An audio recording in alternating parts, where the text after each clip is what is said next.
Hi everyone. Boy, I saw the thumbnail, not gonna say who's on it, and a 24-minute runtime, and I was like, yes, I'm all in. I'm Casualeann, come with me.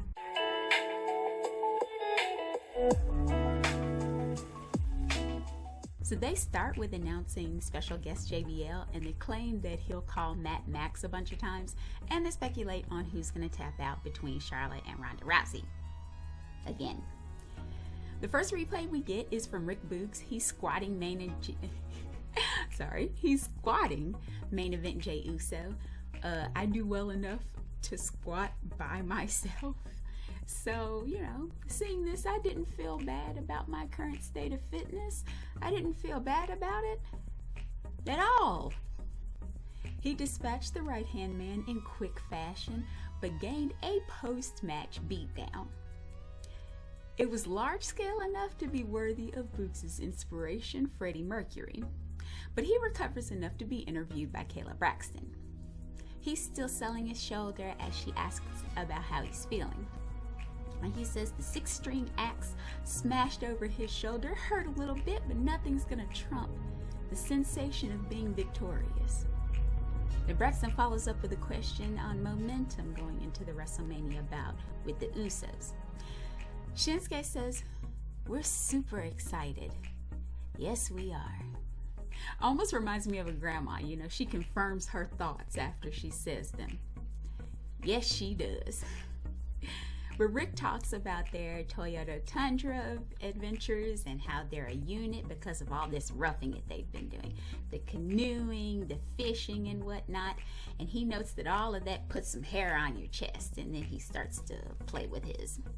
And then Shinsuke yanks one of them out. Weirdness.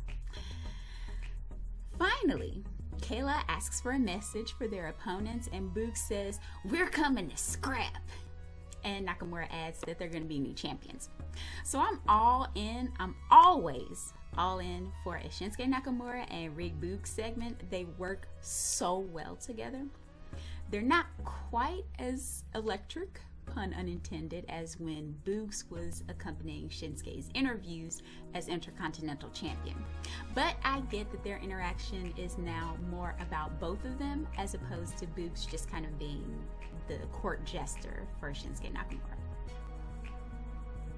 So Jackie Redmond elicits WWE Hall of Famer JBL's thoughts on the team's chances for victory. He does indeed call Matt by the wrong name, and he goes on to call the Usos his favorite tag team. He details their winning over the fans in a 30-minute match early on in their careers, but that he loves this tag team with Nakamura and Boogs. I felt like Boogs may have been the Acolyte's third member sometimes. I don't know I think he intended to call Matt Max. I don't think he intended to call Boogs Boogs. But JBL thinks Rick's kind of a combination of Jimi Hendrix and Rick Steiner. Me personally, I prefer Tony Storm's image of an Eddie Van Halen in wrestling gear, but they're both vivid descriptions. So following some ads, we get a screaming Beast Incarnate. I have Breast Incarnate in my notes, but demanding that Roman Reigns come and face him.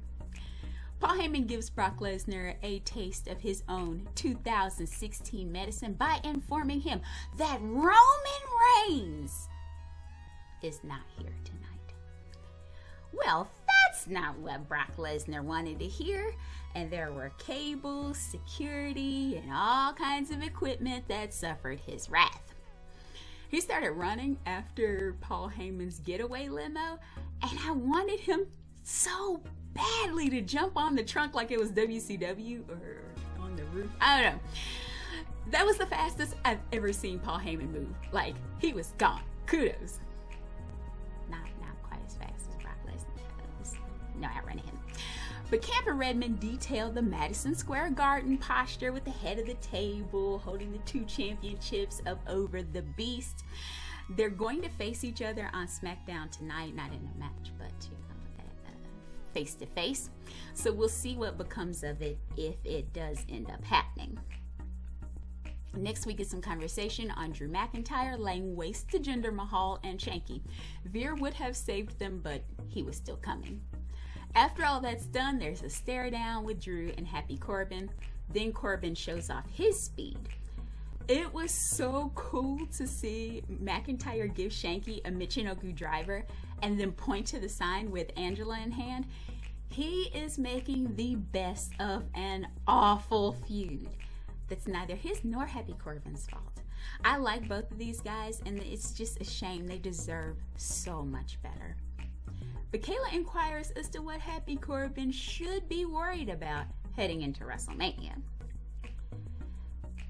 Now, Drew says he should be terrified, but his question to himself, to Drew, is how intelligent are WWE superstars? They should know by now that if you mess with Drew McIntyre, if you associate with Corbin, he's going to take you out. Drew's going to take you out. But he knows how smart his friend Jinder Mahal used to be. He just wasn't that nice. And he doesn't care about how many people Corbin brings in. He is a one-man band of destruction, and he will take out anybody. That was a nice little reference to the 3MB days. But he's worried, or he had been worried before. He'd been running out of ideas about how to torture the two of them, Madcap Moss and Happy Corbin, every single week.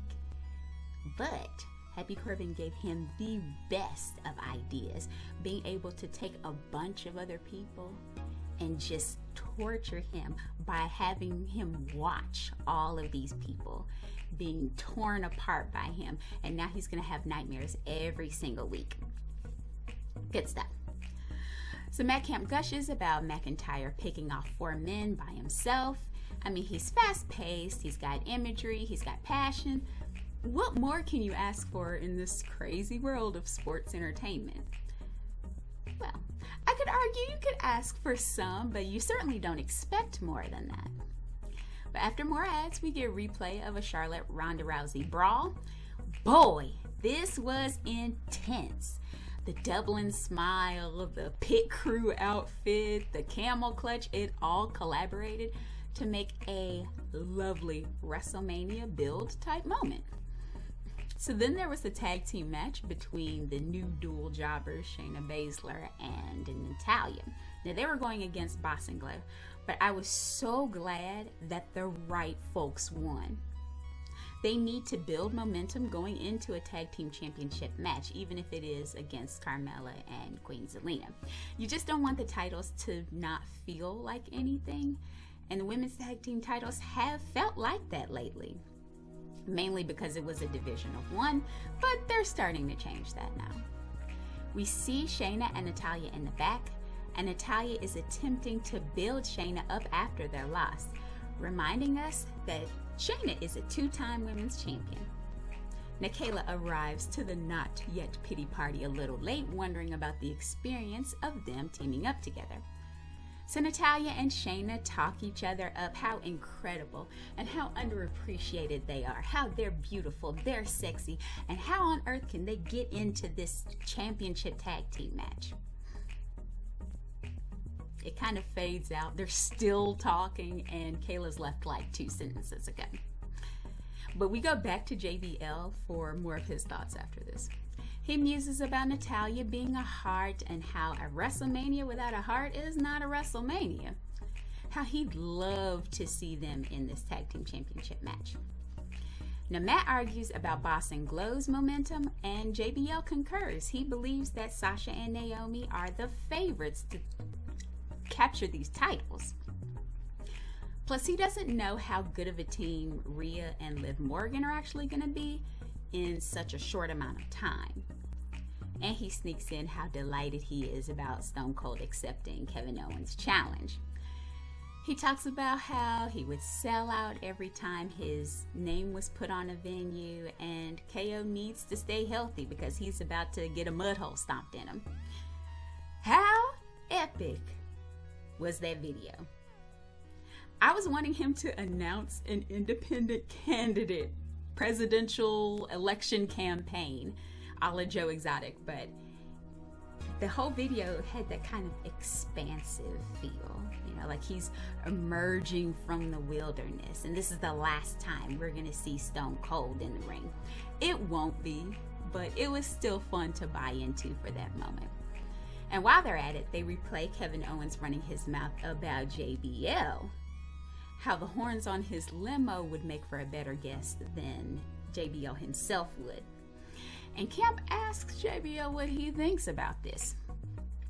And John Bradshaw Layfield says, and I quote, "If Kevin Owens was on life support, I would unplug him to charge my iPhone."